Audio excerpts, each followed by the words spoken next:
నాకు నువ్వు బ్రేకప్ చెప్తే సరిపోదు కావ్య, దానికి రీజన్ అంటూ కూడా చెప్పాలి కావ్య అంటూ చాలా రోజుల తర్వాత నిఖిల్ తన బ్రేకప్ గురించి చెప్తూ లైవ్ లో ఎమోషనల్ అయిపోయాడు.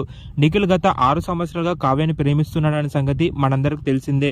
అయితే రీసెంట్ గా నిఖిల్ లైవ్ వీడియోలో కావ్య తనకి బ్రేకప్ చెప్పింది అంటూ ఏడుస్తూ ఎమోషనల్ అయిపోయాడు. 2017లో గోరింటాకు సీరియల్లో కావ్యతో యాక్టింగ్ చేసే టైంలో నేను కావ్యకి ప్రపోజ్ చేశా, కావ్య కూడా నా లవ్ ని యాక్సెప్ట్ చేసింది. 2023 వరకు మేమిద్దరం చాలా ప్రేమించుకున్నాం. అలాగే మేమిద్దరం చాలా సార్లు క్లోజ్ గా ఉన్న ఫొటోస్ ని సోషల్ మీడియాలో కూడా షేర్ చేస్తూ వచ్చాం.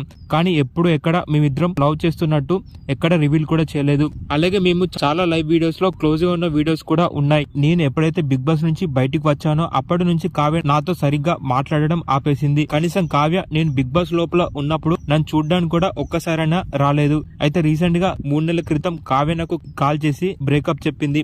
అసలు కావ్య నాకు ఎందుకు బ్రేకప్ చెప్పిందో ఆ రీజన్ కూడా నాకు చెప్పలేదు. నేను ఈ వీడియో చేయడానికి కారణం ఖచ్చితంగా కావ్యనే. కావ్య, నువ్వు నాకు బ్రేకప్ చెప్పినందుకు నేనేం బాధపడట్లేదు.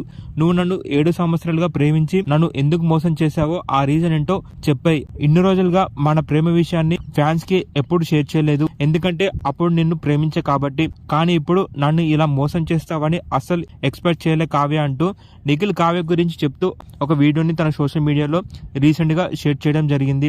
ఇక నిఖిల్ చెప్పిన మాటలకి చాలా మంది నిఖిల్ కావ్య ఫ్యాన్స్ అంతా నిఖిల్ కి సపోర్ట్ చేస్తూ నిఖిల్ షేర్ చేసిన ఆ వీడియోపై మేము ఇన్ని రోజులుగా తప్పంతా మీదే అని అనుకున్నాం, కానీ ఇప్పుడు మీ మాటలు విన్నాక కావ్య ఇంతలా మిమ్మల్ని మోసం చేస్తాదని అస్సలు అనుకోలేదంటూ నిఖిల్ షేర్ చేసిన ఆ వీడియోపై ఫ్యాన్స్ అంతా నిఖిల్ కి సపోర్ట్ చేస్తూ కామెంట్స్ పెట్టారు. ప్రస్తుతం నిఖిల్ సోషల్ మీడియాలో షేర్ చేసిన ఆ వీడియోపై కావ్య ఇంకా ఏ రిప్లై కూడా ఇవ్వలేదు.